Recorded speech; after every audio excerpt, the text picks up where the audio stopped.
Welcome to the online module for the Emotion Expression Construct.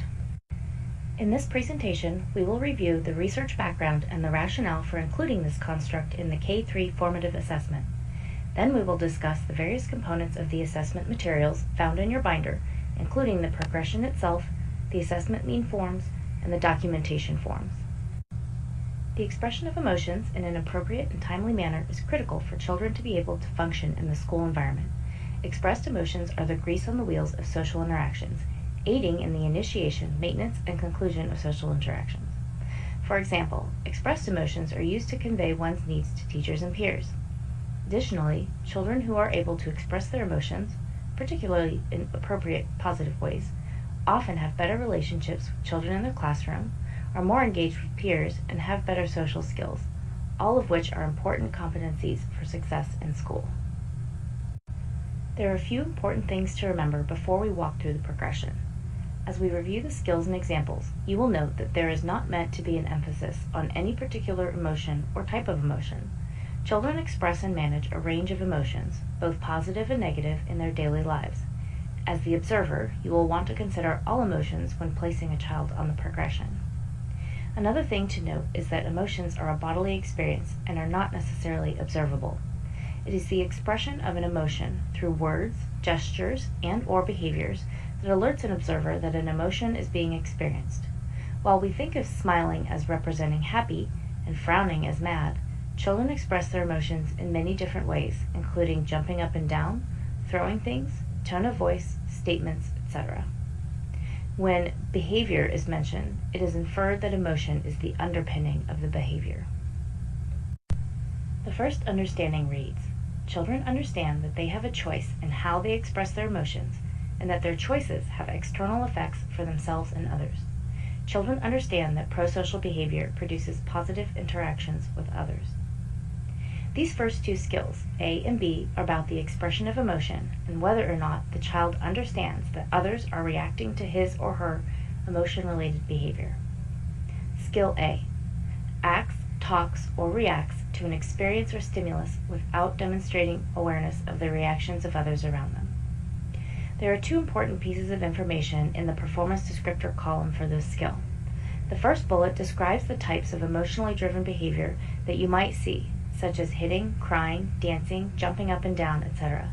This is what we mean when we say emotion is expressed through behavior. The second piece of information describes what the absence of awareness looks like. It's the lack of acknowledgement of the other person. We say that this is an apparent absence of awareness because you might not be able to tell if the child is aware, but ignoring the information in an environment instead, or if he or she is truly unaware. In this case, it would be appropriate to ask the child if they were aware of the other person's reaction.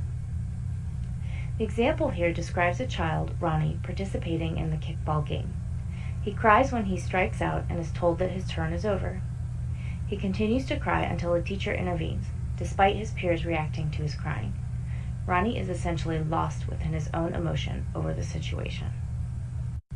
Skill B shows awareness that his or her own actions, words, and reactions to an experience or stimulus has an impact on others.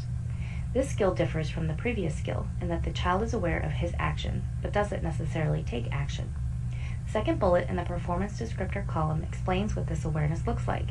Basically, any form of acknowledgement, such as looking at the other child, making a verbal response, or moving toward or away from the other child. In the example here, Harper grabs a toy from another child while stating, "I want this," which causes the other child to cry. In contrast with the previous skill, where Harper would not have responded, here she acknowledges the other child's reaction by saying he can have it back later. We aren't concerned with what Harper has said, just that she has acknowledged that her actions caused a reaction in another individual. Let's also look at the third example for skill B. Ramon is supposed to be working with Maggie during an activity, but he starts to work independently. When his peer Maggie calls him out on not doing the assigned activity, he acknowledges her, but continues to do it anyway. Skill C makes choices to express emotions in ways that gets their needs met. This skill is about using expressed emotions to get one's needs met. As noted in the performance descriptor column, the expressed emotion is functional. You might not always know if a child is trying to meet a need. In some cases, the teacher would need to ask the child what they were doing when they observe the child exhibiting a particular emotion or related behavior in an interaction with another individual. The first example here is almost identical to the example we looked at in the last skill. So again, two children are working together. This time, Devon's peer begins to work independently when they are supposed to be working together. Again, Devon points out that they should be working together. This time, however, he begins to cry and states what they should be doing. Here, he is using both facial expressions and verbal statements to convey emotion and try to convince the other child to work together. In this vignette, the end result is that his needs are met, but it is ultimately not necessary that the child get his or her needs met. We are more interested in whether or not the child used emotion to try to attain a need or goal. Skill D begins to express emotions in ways that support building relationships. In the previous skill C, the child is focused on his needs. Skill D takes skill C a little further by adding a prosocial component. In this skill, he or she is more focused on the success of their interaction or for the good of the group. Some children may display behaviors at this skill by delaying personal gratification to maintain harmony, either with another individual or for the larger group. The performance descriptor describes the types of prosocial behaviors you might see a child using when expressing emotions in ways that support building relationships, such as sharing, cooperating, and helping. The emotions expressed during these interactions might be facial, such as smiling, bodily, such as nodding one's head, or affirmative verbal statements and/or positive tone of voice. An important component of this skill are the words begins to. Children are not yet doing this in general. It is an emergent skill. That means they might do it sometimes, and sometimes they might not. Whether they do or do not do it in a single observation could depend on a number of different reasons, including the setting or relative importance of one's need. For example, it could be that a child always shares during science center, but never during dramatic play or recess. This is where repeated observation is critical. If you observe a child over several days or weeks and in multiple contexts and never find that he or she consistently expresses emotions in ways that support building relationships, then you might determine that this skill best captures his learning status, especially if you have already excluded the previous skills as the best fit. Let's look at the example here that describes two boys playing with blocks when there is a potential conflict over using one of the pieces. Similar to the previous example, when one child begins to cry and object, the other child, David, reconsiders taking that particular block and gives it to his friend. What is unique about this situation is that the observer notes that David had not behaved prosocially prior to the event by the sentence. In contrast to how he responded during prior situations, this time Sean reconsiders and hands over the platform piece. This would be a clue for the teacher to continue to look for prosocial responses. Skill E generally expresses emotions in ways that support building relationships. A child moves from skill D to skill E when using emotions and prosocial behaviors is now the norm. We use the term generally to describe what happens, though we don't make the assertion that this occurs 100% of the time, as that is not realistic for the emotion constructs. As the observer, you will have to make the judgment when the child moves from begins to generally. Again, this is why multiple observations across different school contexts is important.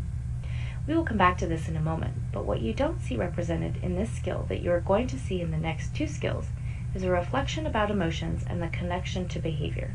If you look at the first example, Sally's classmate pushes past her and causes her tray to spill. She responds that accidents happen and she should forgive him.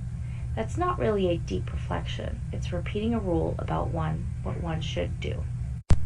The remaining skills, F and G, correspond to our second understanding.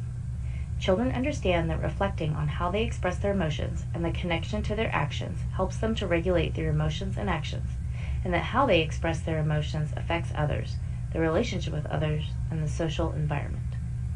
These two skills are about reflection on emotions and the consequences of actions. In these skills, you still see prosocial behaviors, but now children are able to justify the behavior, such as why they should be nice to their friends, why they are or are not going to express an emotion or behavior. Skill F reflects about emotions and the consequences of actions with support from the teacher. In this skill, the child can reflect on his or her expressed emotion, but needs support for doing so. Let's examine what this reflection might look like.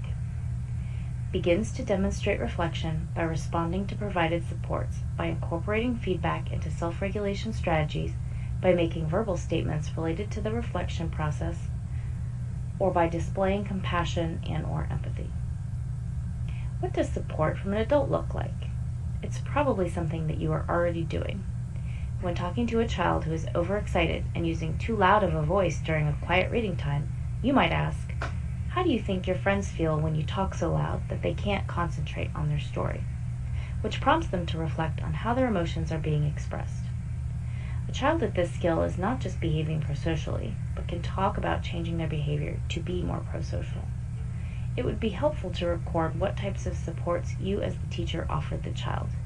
You will want to record enough information so that each time you revisit your notes, you can remember what types of support you have offered and how often. Skill G. Independently reflects about emotions and the consequences of actions. The difference between Skill F and Skill G is support. Here, they generally don't need it.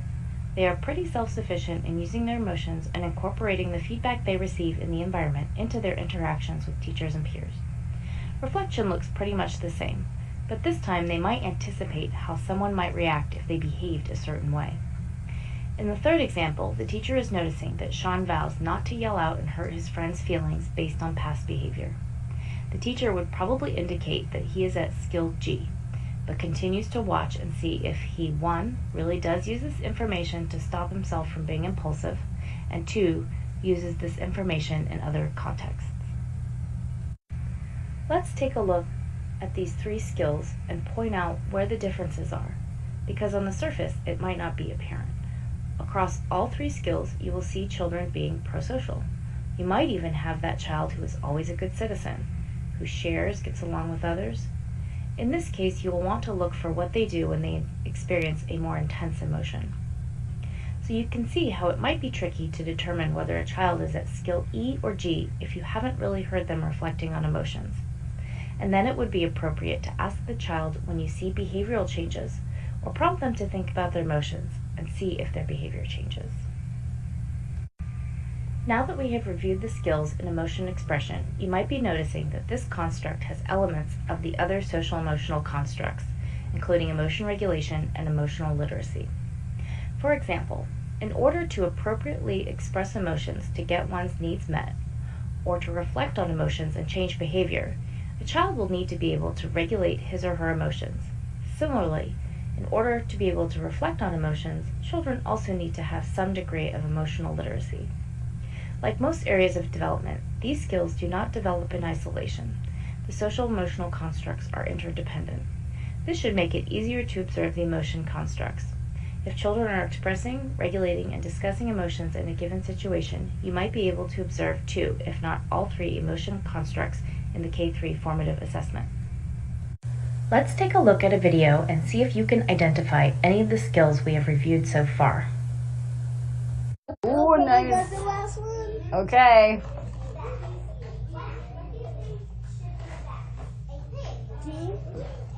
Nice. I like the assist there. Okay, so let's compare our towers. Oh, don't knock my tower over. Oh, mine's a little taller than yours. Yes. That's okay. You can still play it. Oh, what is this one? Our towers are equal to. Excellent. Okay, let's check it out. What about our towers? They are equal to. Excellent job, guys. Excellent. But you know what? You're a winner too because you got to play an awesome game with friends. Excellent. You may have noticed that the boy on the left is the only one who loses. The other 2 children and the teacher won the game. The child that lost smiles and says, "You are all winners." This is a demonstration of a prosocial behavior and corresponds with either emotion expression skill D or skill E, which is either begins to or generally expresses emotions in ways that support building relationships. In order for the teacher to determine that he is at skill E, she would need to use her professional judgment and follow up with additional observations. The assessment means form for emotion expression seen here includes information a teacher can use when he or she is ready to begin assessing for this construct. The top of the form includes a reminder that teachers should try to assess in the most naturalistic environment possible. There are no situations or tasks for emotion expression, as it would be difficult and potentially unethical to try to evoke intense or unnatural feelings that need to be expressed. Teachers should be able to observe children expressing emotions throughout their day, as emotion is inherently tied to almost every activity or task encountered throughout the day. There's also information here about the development of this particular construct, instructions on how and where to potentially observe students demonstrating these skills, as well as some potential materials you could use in your assessment. There is a note about how to record evidence and place children on the progression and examples taken directly from the construct progression form. These are quick references for teachers and serve as a reminder of the skills in this progression. We cover how teachers can document their evidence for each construct progression on documentation forms and in the platform in a separate module. We do want to point out that we have developed watch fors for each construct, which are brief reminders and keywords that help differentiate the skill levels on the progression. These can be found on the documentation forms as shown here. Expressing emotions in appropriate ways is essential to children's success in communicating with peers, establishing social interactions and successful relationships, and overall related to success in school by supporting interactions with teachers and peers. This progression, which is in the social-emotional domain, consists of 7 skills ranging from expressing emotions with little purpose other than meeting basic needs, to reflecting on expressed emotions and behavior, and using that reflection to influence current or future behavior. This construct can only be assessed through observation. There is no situation or task assessment need. Thank you for your time today. We hope you learned everything you need to know about the emotion expression construct and are ready to begin assessing.